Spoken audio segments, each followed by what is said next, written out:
vi muchísimas cosas, pero nada relacionado a tratamiento hormonal de reemplazo en la mujer con demencia. No sé si tú tuvieras alguna información al respecto.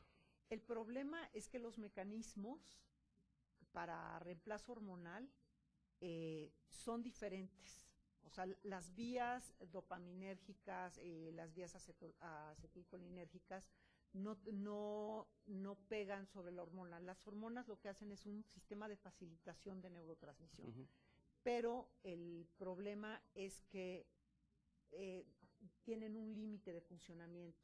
El deterioro es más por la pérdida de la elasticidad, la pérdida de irrigación, la pérdida de las fibras. O sea, en principio la terapia hormonal de reemplazo en este tema en particular no nada que ver. No, lo único que se recomienda es les puedo decir que yo a partir de esto, si ando un poco paranoide cuando no puedo recuperar la memoria, así inmediatamente digo, cálmate, porque lo que tienes es estrés, sí, y lo puedes recuperar.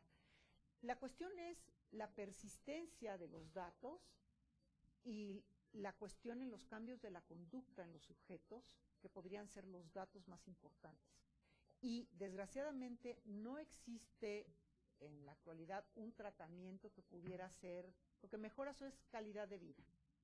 Y esto se asocia, por ejemplo, el cambio a nivel cerebral, se asocia, por ejemplo, con el estado de ánimo. Entonces, les das antidepresivos y funciona la cognición, funciona el estado de alerta, y es lo que te puede mejorar las condiciones, pero el deterioro, en general, no lo puedes frenar mucho. Okay. 3 puntitos que creo que vale la pena nada más a lo mejor precisar para algunos. En México todavía no se maneja el DSM-5, que salió en 2003, a finales de 2013 a nivel internacional, y aquí en México está por salir la parte ya traducida al español. Ya no maneja el término demencias como una definición, sino ya se utiliza deterioro cognitivo, de tal manera de que sea menos agresivo para las personas. Ese fue uno de los motivos. Y antes eran las alteraciones nada más cognitivas, y actualmente maneja también la nueva información, con exactamente lo que puso la doctora María Blanca, del manejo de la nueva información, los problemas para comunicarse, las alteraciones del juicio y la coordinación motriz. Y otra de las cosas que cambia en el DSM-5 es que la enfermedad que denominábamos cuerpos de Lewy ahora la ponen como demencia asociada a Parkinson en lugar ya nada más de cuerpos de Lewy. Y le dan mucha importancia a lo que viene, que es el HIV y por traumatismos crónicos. Y por último, la otra parte que quería comunicar un poquito es el término de la discapacidad en etapas tempranas es más bien una discapacidad mental social. Empieza a tener todos los cambios de humor y de comportamiento, y eso altera su función social. No tanto la física, ni poder bañarse o vestirse o comerse en etapas tempranas, sino hasta una segunda etapa es donde aparece la discapacidad para las actividades de la vida diaria instrumentales, pero la primera parte es una discapacidad social. Suspicacia.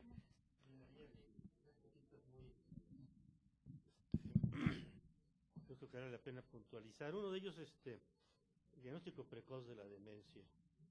Realmente es muy difícil. El diagnóstico precoz de la demencia, ¿no? Que es el deterioro cognitivo mínimo, y después cómo puede ir evolucionando o no a una demencia, ¿no? Hay una serie de estudios, no sé bien, y realmente es uno de los problemas más difíciles, ¿no? Poder realmente, porque la demencia está muy claro.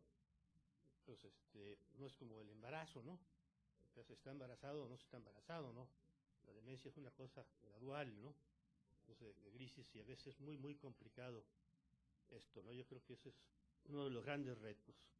Ahora, el otro reto importante, por lo menos en la clínica diaria me ha tocado, es el sobrediagnóstico de demencia. Yo creo que al revés de pensar que se está subdiagnosticando, constantemente se hace un sobrediagnóstico, llegan personas con problemas muy serios cognitivos, con una serie de cosas, y uno descubre o que está sobremedicado, o que es un aspecto importante, o que está muy deprimido, o bien algún efecto colateral de algún medicamento, ¿no? Entonces yo creo que es otro aspecto que tenemos que tomar de mucha importancia. Y también yo haría muchísimo hincapié en que el diagnóstico de la demencia es un diagnóstico difícil, no es fácil, es muy difícil, y finalmente sigue siendo clínico, independientemente de lo que se quiera, con las resonancias, con estudios psicológicos, sigue siendo eminentemente clínico, ¿no?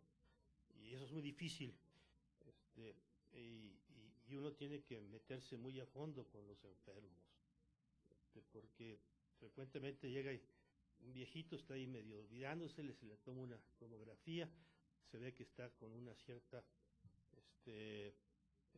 pérdida de masa cerebral, y ya se hizo el diagnóstico, ¿no? Y no se hace una historia clínica muy clara, no se hace una serie de cosas, ¿no? Y sigue siendo clínico. Y el otro aspecto que yo creo que sobre todo en México hay que tener muy en cuenta son las demencias vasculares, ¿no?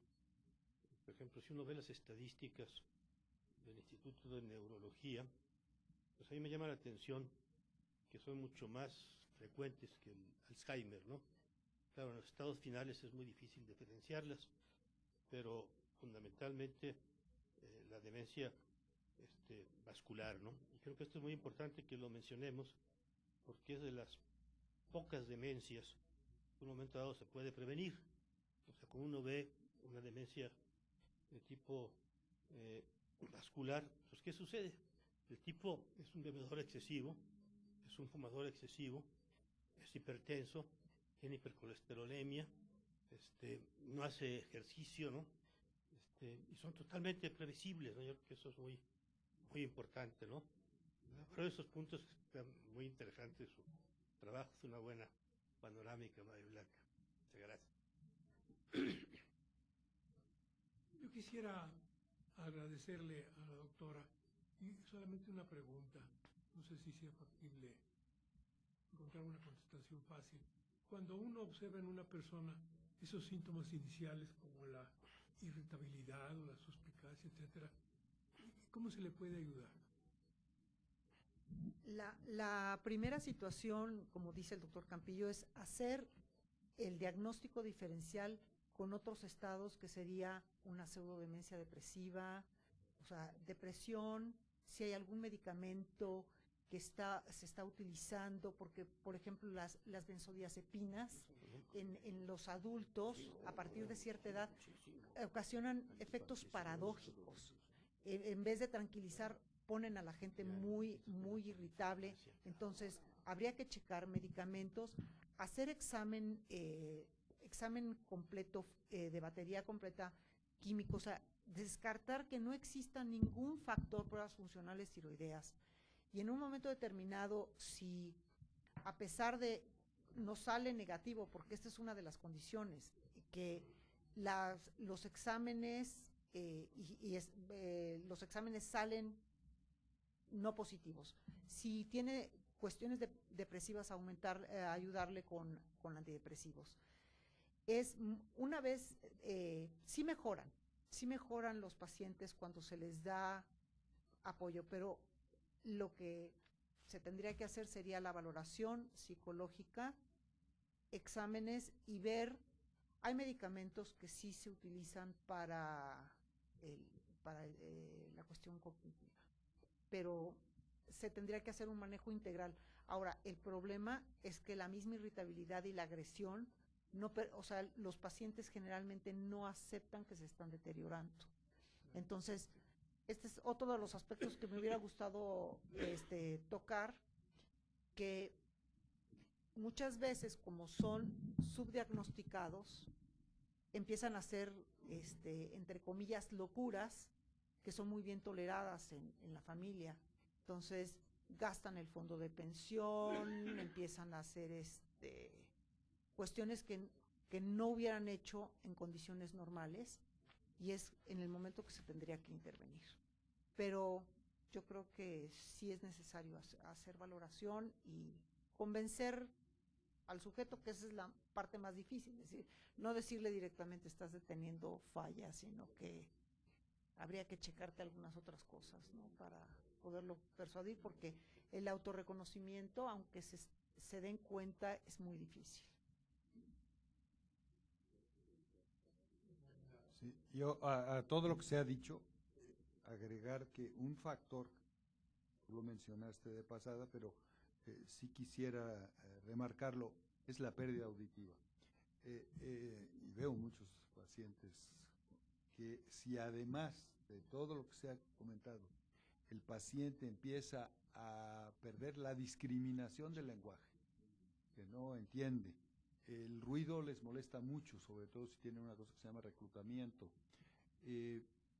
Entonces se aíslan, se deprimen más, sumado a todo lo que ya se dijo, y se les ayuda mucho si a través de un auxiliar auditivo bien adaptado pueden reintegrarse al mundo del sonido, porque ya no entienden la televisión, le tienen que repetir todas las cosas, se hace un círculo vicioso, uno más de todo lo que representa lo que se ha dicho, y por eso lo reinsisto, pero es algo que es muy importante estudiar, porque todos los pacientes, después de las edades que se han mencionado, tienen en mayor o menor grado una pérdida auditiva que va además a ser progresiva. Así es que este es un área muy importante que contribuye todavía a empeorar más el panorama de estos pacientes. Yo nada más un pequeño comentario. Felicidades, Blanca, Gracias. muy bonito tema. En lo que refería hace rato el doctor Campillo, creo que vale la pena al momento de estar haciendo la toma del caso, hacer la investigación a través de la historia clínica, recordarle, incluso insistirle a algunos pacientes sobre medicamentos llamados alternativos o complementarios. Concretamente, por ejemplo, una de las cosas que puede ocasionar irritabilidad y estos síntomas es, por ejemplo, el abuso de ginseng. Hay, por ejemplo, un Pharmaton, si se toma en la mañana puede pasarla bien, pero si se toma al mediodía, en la noche, produce insomnio, irritabilidad y un grave problema de relación con su entorno. Si le sumamos al ginseng otros productos que se están incorporando dentro de la herbolaria, no solamente china, sino internacional, puede generar este tipo de situaciones que a veces el paciente al médico no se lo comunica por temor a ser regañado, ser catalogado de que no están haciendo las cosas correctamente bien. Y ahí hay un mundo serio, no solamente para la demencia, que puede facilitarla, de hecho. Por ejemplo, se sabe del abuso del ginseng que puede provocar este tipo de cosas. Sí, bueno, yo sí quisiera retomar el comentario del doctor Campillo. Es importantísimo lo que él acaba de decir, porque precisamente la demencia vascular es altamente frecuente. Y la demencia vascular es por aterosclerosis.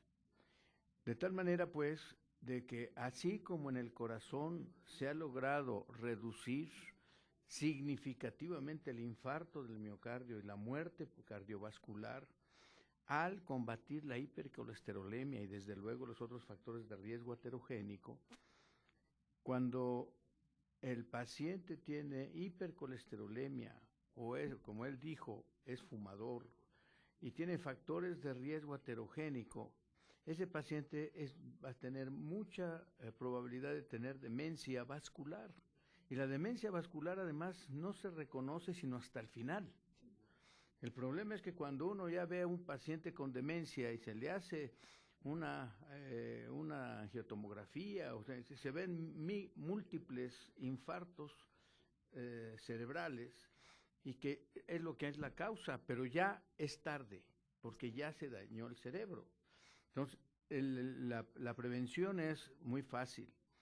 Si ustedes hacen en un paciente que tiene factores de riesgo aterogénico, se les hace un grosor íntima media con ultrasonido en la carótida y tiene disfunción endotelial y tiene aumento del grosor íntima media, hay que darle tratamiento de prevención primaria como si fuera para evitar el infarto. ¿Qué quiere decir? Las cifras de colesterol tienen que estar muy bajas, el LDL colesterol tiene que estar abajo de 100, y entonces nosotros podemos prevenir en gente más joven la progresión y la aparición de demencia vascular, que es totalmente asintomática, sino hasta el final de la vida. Ya cuando está el paciente con la demencia es cuando se hace una resonancia o se hace una angiotomografía y se ve múltiples microinfartos cerebrales que han sido asintomáticos a través de su vida.